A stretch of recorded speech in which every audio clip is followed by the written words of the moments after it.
Hi అండి, welcome to Preethi channel. ఎలా ఉన్నారు? ఈరోజు నేను మన ఛానల్లో చూపించబోయే రెసిపీ తోటకూర టమాటా కర్రీ అండి. చాలా అంటే చాలా బాగుంటుంది.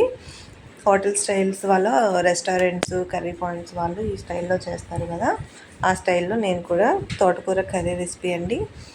మనము తోటకూర అనగానే ఫ్రైలాగా కాకుండా ఇలా కర్రీలాగా వండుకుంటే చాలా బాగుంటుంది. ఇంకెందుకు ఆలస్యం, వీడియో స్కిప్ చేయకుండా లాస్ట్ వరకు చూసేయండి. కొత్తగా చూసిన వాళ్ళైతే ప్లీజ్ సబ్స్క్రైబ్ మై ఛానల్. తోటకూరని శుభ్రంగా బాగు చేసుకొని అందులో ఉన్న గడ్డి అంతా కూడా తీసేసుకొని చిగుళ్ళు కట్ చేసుకొని, చూసారు కదా, ఇలా తోటకూరను బాగా చిన్న చిన్న ముక్కలుగా కట్ చేసేసుకోవాలి. కట్ చేసుకొని వాటర్లో యాడ్ చేసుకుంటే ఇసుక దిగిపోతుంది. నెక్స్ట్ మిక్సీ జార్లో ఒక 4 పచ్చిమిర్చి, ఒక 6 వెల్లుల్లి, ఒక స్పూన్ జీలకర్ర యాడ్ చేసుకొని బాగా ఇలా కచ్చపచ్చమని పేస్ట్ చేసుకోవాలి. సరే కదా, ఇలా పేస్ట్ అయిన తర్వాత ఒక స్టవ్ మీద కడాయి ఆన్ చేసుకొని ఆయిల్ వేసుకొని డీప్ ఫ్రైకి సరిపడా ఒక స్పూన్ ఆవాలు, హాఫ్ స్పూన్ జీలకర్ర, ఒక 2 ఎండుమిర్చి కట్ చేసుకొని ఫ్రై చేసుకోవాలి. అలాగే కొంచెం కరివేపాకు కూడా యాడ్ చేసుకోవాలి. తాలింపు దినుసులన్నీ ఫ్రై అవుతున్నాయి అనగా పచ్చిమిర్చిని కచ్చపచ్చమని ఫ్రై చేసుకున్నాం కదా, మిక్సీ పట్టుకున్నాం కదా, ఆ మిశ్రమాన్ని కూడా యాడ్ చేసి పచ్చివాసన, అల్లం వెల్లుల్లి పచ్చిమిర్చిలో వాసన అంతా కూడా పోయే వరకు బాగా ఫ్రై చేసుకోవాలి. ఇప్పుడు మీడియం సైజ్ ఉల్లిపాయని 2 టమాటాస్ తీసుకొని ఇలా సన్నగా కట్ చేసుకోవాలండి. పచ్చివాసన అంతా పోయాక ఈ ఉల్లిపాయ మిశ్రమాన్ని వేసి బాగా ఫ్రై చేసుకోవాలి. బాగా హై ఫ్లేమ్లో ఫ్రై చేసుకుంటే మనకి ఆనియన్ అనేది క్రిస్పీగా ఉంటుంది. నెక్స్ట్ ఆనియన్ కొంచెం ఫ్రై అయిన తర్వాత టమాటా మిశ్రమాన్ని కూడా వేసి బాగా కలుపుకోవాలి. ఇప్పుడు టమాటా వేసాక రుచికి సరిపడా సాల్ట్ ఒక హాఫ్ స్పూన్ యాడ్ చేసుకోవాలండి.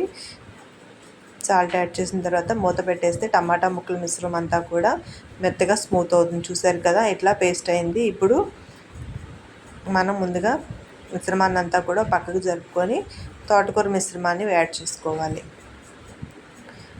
ఇప్పుడు తోటకూర పక్కకి ఎందుకు జరుపుకోమన్నానంటే, కర్రీని తోటకూర మీద యాడ్ చేసుకుంటే ఆకుకూర అంతా కూడా ఫ్లేవర్ త్వరగా పడుతుంది. అందుకని ఇప్పుడు రుచికి సరిపడా సాల్టు, ఒక హాఫ్ స్పూన్ వరకు కారం యాడ్ చేసుకోవాలి. ఒక పావు స్పూన్ వరకు పసుపు యాడ్ చేసుకోవాలి. ఇలా అన్నీ యాడ్ చేసుకున్న తర్వాత ఒక్కసారి గరిటతో జస్ట్ కలుపుకొని మూత పెట్టేసుకుంటే తోటకూరలో ఉన్న వాటర్ అంతా కూడా ఊరుతుంది కదండి. మనం ఈ ఆకుకూర కర్రీకి వాటర్ పైగా వేయాల్సిన పని ఏం లేదు.